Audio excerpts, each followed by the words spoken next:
I'm finding more comparisons between Babylonian and Jewish works. And in this video, I'm going to talk about just kind of advance a recent video that I did talking about how the Tablet of Fate, eating scrolls, things like that are the same thing between the two. I'm going to do that comparison again very quickly here, but I've got another Jewish one to add into it. This one I had to make sure of before. What did Moses get on the mountain? Let's take a look at these. My name is Dan Paulson. Welcome to the channel. All right, I've consolidated them here just to make it a little bit quicker. From the Enuma Elish from Tablet 5, and I'll post a link to the first video. But here's the Tablet of Fate. And what the Tablet of Fate is this represents something in our life. The first Tablet of Fate is when we're living and we are just living through whatever we collect in life, our memories, our emotional state, all of that. We're living through a belief system, and that's the Tablet of Fate.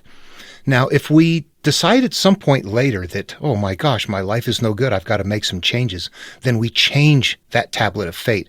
What we're doing is changing our belief system. You know, our old habits, all that stuff, the forgiveness, everything that needs to happen to change. That's what the Tablet of Fate represents, your belief system. And, you know, it's more than that if you think about it. Fate.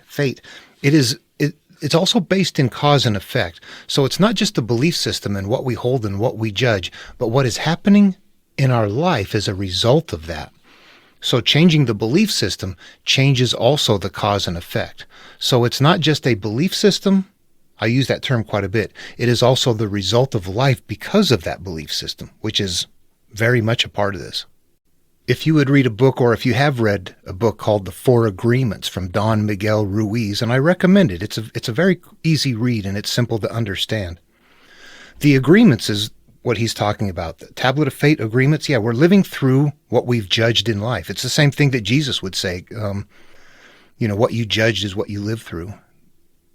He doesn't put it quite that way, but okay, so that's what the Tablet of Fate is right here. So the Enuma Elish, very old, Tablet of Fate. This is King U, was the bad person, and what was going on in the story right here is that Marduk, the called hero, just took the Tablet of Fate from King U and returned it to Ea, who is going to be in charge.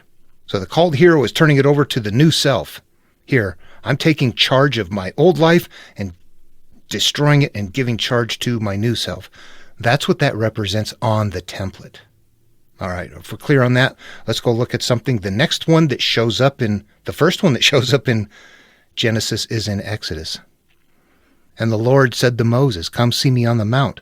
I will give you tables of stone, the law and commandments. I wrote on the stone, and you will teach the others." That's my wording. The King James says, "And the Lord said unto Moses, Come up to me into the mountain and be there, and I will give thee tables of stone and a law and commandments, which I have written that thou mayest teach them." So I just reworded that to sound more modern. The Lord said to Moses, "Come see me on the mountain, and I'll give you tables of stone, the law and commandments I wrote on the stone, and you will teach the others." That's the 10 Commandments. Joshua, what did we have? "The book of the law shall not depart out of your mouth, but you shall meditate therein day and night, and that you mayest observe to do according to all that which is written therein." This is focusing on your new life, the new book of the law. This is Joshua is a called hero. He's going back with this book of the law. This is what you must do to change your life. "For then you shall make your way prosperous, and then you shall have good success." In fact, more accurately, it is the belief system that you are living through. However, when you get something like a book of something that you're being delivered, or 10 Commandments, what they're saying is these are what you should be living through. Whatever that old book is, get rid of it. If there was one, that there wasn't in Jewish material. That was only in the Babylonian material. That right there helps understand what it is, though. It helps us show that it's if the first person that got destroyed had it, and then it went to the next person later, yeah, what is that? That's our belief system. That is how we rule our lives. Jeremiah. "Then the Lord put forth his hand and touched my mouth, and the Lord said to me, Behold, I have put my words in your mouth. Then the Lord reached out and touched my mouth and said, There, I put words in your mouth." Ezekiel. "And when I looked, behold, a hand was sent to me, and a roll of book was therein, a scroll. And he spread it before me, and was written within and without, and there was written lamentations and mourning and woe. Moreover, he said to me, eat this scroll and go speak to the house of Israel. Okay, so here they are consolidated. This is in order. Tablet of Fate, Babylonian, Marduk from the Enuma Elish. Tablet of Fate. Tablets of Stone, Jewish, Moses, Exodus. Book of the Law, Jewish, Joshua. Words in your mouth, Jewish, Jeremiah. Eat this scroll, Jewish, Ezekiel. All right, I was going to put some other stuff in there about Moses, but I'm not going to in this video. I'll just keep it short. Yeah, I wanted to add that one in there. The stuff gets really big. It seems so convoluted. It's hard to pull it all in, and it's hard to cover all of the material. And then putting it all together, yeah, it's I don't know. Okay, I'm still doing my dive into Genesis, and when we look there, also we read the Enuma Elish. The other video says this, but if you don't view it, Tiamat, the mother who gave birth to all, Eve who gave birth to all. The first God, the God that created all with Tiamat, is rendered, he's trapped away and imprisoned when everything goes bad. Only later when Marduk comes is he released. So it's weird that the God is gone for this whole time frame, but God is, well, that's a strange thing. You don't find that in Genesis, do you? Yeah, you do. What you see in Genesis is a different version. That after the Cain and Abel story, God protects Cain, and then God disappears for generations. Nothing. Somewhere near the end, when it's about time for the destruction to happen, men begin to invoke the word of God after all the Adam lineage, all the hundreds and hundreds of years and all that kind of stuff. Finally, God returns right there, and it's time for the flood to happen. It's time for, like in the other story, Marduk comes back, time to take over. He gets released. Here, God comes back when it's time to destroy things. So the story element is there, even if it sounds a little bit different. What we're looking for is from right after the beginning and right after sin began and it started going bad, that the God disappears and doesn't return until it's time to wipe things out. That represents the higher awareness. When we're born, we live through that. But as we live life, we lose touch with it. We don't live through it anymore. So what it's representing is the idea that when it's now time to go in and self-heal, we begin to start interacting with the higher awareness as part of this process again.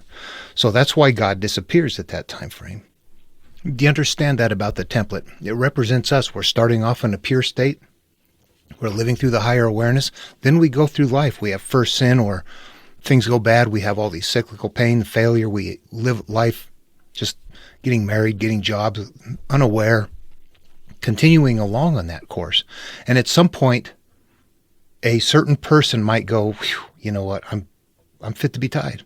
And what is being shown in the story here is that early on, God was there during creation. We're living through the higher awareness. But as we go through life, we start living through our life experiences. Later, we want to re-engage with the higher awareness. That's when it comes back, when it's time to destroy and wipe out. That's why it sequences like that. Let's take a look at something else here. This is something that's, to be honest, I've never seen this before. It's a very rare thing. I'm very, very happy to have found it. Okay, this is in Jeremiah. Jeremiah is this is the one with the words in your mouth one. But here in the beginning, in the calling, here's something that is, normally this is going to be something like there's an isolation out. Somebody is put in a basket or goes to Egypt to prevent something, or in Greek myth, Jason sent off to train with, as an infant, sent off to train with Chiron until it was time for his adventure. There's a point where there's an isolation of the person that's going to do it. Here it says, before I formed you in the belly, I knew you. And before you came out of the womb, I sanctified you and ordained you a prophet unto the nations. Okay, we have to really pull this one apart. It's meant to sound like a prophet, okay? What this is to me is something that's different. The more I get into this, the more I realize how difficult it is to understand and that people can't follow. I think what this means right here is that there are certain brain types. I don't see Boy, where would this be? Gnostic material? Sophia? Is that right? Something like that? What was the divine spark that got split apart and spread all over the place or something like that? And there's not very much. It's kind of weird stuff. In this case, it's not quite like that, but it does say, before you're formed in the belly, I knew you. And this just sounds to me like, I mean, this is natural stuff then. What is that? How would that work? Certain brain types. Yeah. Okay. I want to show you something else. Okay. These were something I connected together just recently. I didn't see them. There's a little bit something different in Genesis than I had recognized before. And what I'm going to do is point this out right here. And there's something fun that might help out with the exploring of what we've got going on too. Now, right here, what we have is right where it's where the end of the second creation story, the one about the 5 rivers where Eve is created and all of that. And there's a line here just before they go into, just before they're, the first sin begins. They're naked and unashamed in the Garden of Eden right here. And the line is, therefore a man leaves his father and mother and clings to his wife, and they become one flesh. And the man and his wife were both naked and were not ashamed. The line I'm looking at here, though, is, therefore a man leaves his father and his mother. Now, let's go where Abram and Sarai begin, because that's where, after the flood, that's where the next sequence picks up. All right, if we jump down to the call of Abram. Now the Lord said to Abram, go from your country and your kindred and your father's house to the land that I will show you. Let's put those two together.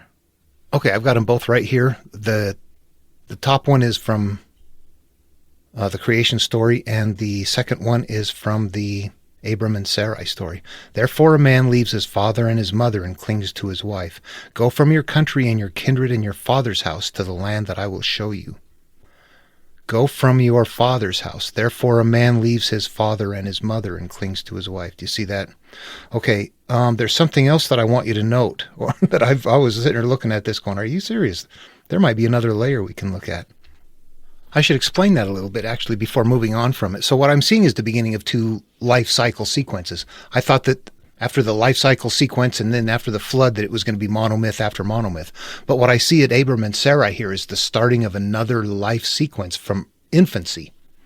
Like Abram and Sarai in a land of famine in chapter 12 is the same thing as Adam and Eve, naked, unashamed, in the Garden of Eden before first sin. That those on the template are going to represent a time in our life where we were pure and had not experienced life yet. We're living through our higher awareness. So those become difficult to see. But so when 12 picks up, then it actually starts a human life cycle sequence from infancy there without the creation. The creation's missing, but that's it. Abram and Sarai picks up in the same way that Adam and Eve would pick up on the template. Remember the numbers? Look at what chapter this is. Chapter 12. Let's take a look at our numbers again. You see 12 is right there? So it looks to me like 12 is a good number and a starting point. We come back here to 12 and go, could it be that that's another sequence? Now 12, the chapters were added in by Langton later, but the story breaks were always there. He just put the chapter marks in there. It already went from descendants of Terah and then to the call of Abram, and then Abram and Lot separate. Those are already natural story breaks. So Langton just put the chapters in. So if this is number 12 and it's supposed to be good, what would 13 be? So we left with them into the Negeb. So we left with all of our things 13. Lot's captivity and rescue, we get down to 15. God's covenant with Abram. So we've got something good going on here at a 15, which is on the list as a good thing. You know what? It's preliminary, but I'm looking at that going, is this another layer that can help interpret it? I'll have to go through. 50 is one of the numbers on the list. Remember, that was from the Sodom analog farm. 50 was said 4 times, with righteous being said 7 times. Would you destroy it for the sake of 50 if there were 50 righteous in the city? No, I would not destroy it for 50 righteous. Would you? Not for 50. Yeah. Anyway, 50 is repeated 4 times in there with that. So we gathered that up right there. And then it's also gathered in the Adam lineage. analog farm as well as one of the ages. And there are 50 chapters in Genesis. I'll just have to keep digging at it. Anyway, all right. Hope the video was fun and interesting. I just wanted to show you that. Yep, we got parallels, and they are pretty easy to see. All right. See you in the next video.